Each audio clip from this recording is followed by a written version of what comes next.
mock test as it is the actual CAT paper. That is, I divided my time accordingly, chose questions which I will be able to solve, and then tried to maximize my score. Also, I used to analyze my performance after giving each mock test so that I can understand the right approach of questions which I was unable to solve or which I attempted incorrectly. The most important part of the mock is the time after the mock, which is the analysis. This helps you in understanding your strengths and weaknesses.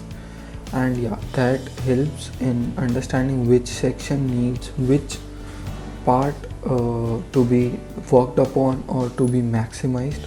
So yeah, analysis would be the most helpful thing for you. In the last few days building up to CAT, I think the best strategy to analyze mocks is definitely going to be to sit down with the questions, look at the ones that you're constantly making a mistake on, revise those concepts, revise concepts that you feel you're comfortable with but are somehow messing up during the mocks. That's the best strategy to definitely look at any of your performances. For me, weak areas comprised of two sets of questions. First was the set of questions that I would never attempt in the D-Day, and second comprised of the questions that took a longer time to solve. So I focused my attention on the second set of questions so that I can improve on them.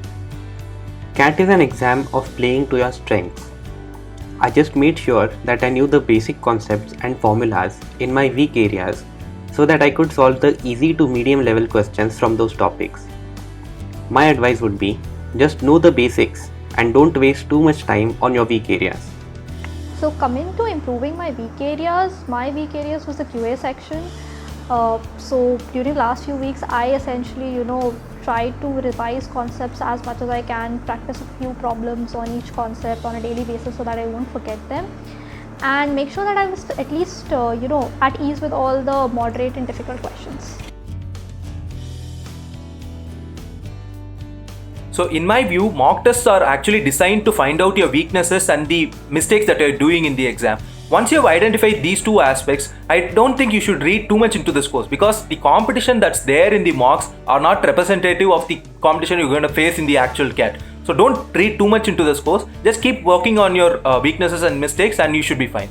The final D-Day is very different from the mock test that you take. Don't be disheartened by the low scores that you get in a mock test. I used to score anything between early 90s to mid 90s in my mock test, and even below 90s. But I ended up getting a 99.5 in my final exam.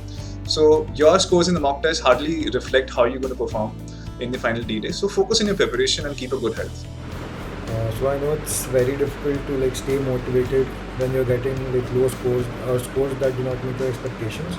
So what I did was I used to talk to my friends and my family. They used to keep me motivated. And also I think it's better if you score badly on the mocks rather than scoring bad on the examination. So you still have that one chance. So just keep preparing, you'll do good. Well, if your mock scores aren't up to your expectations, just know that the mock percentiles are always much lower than the percentile you'll score in the actual CAT. So please keep that in mind.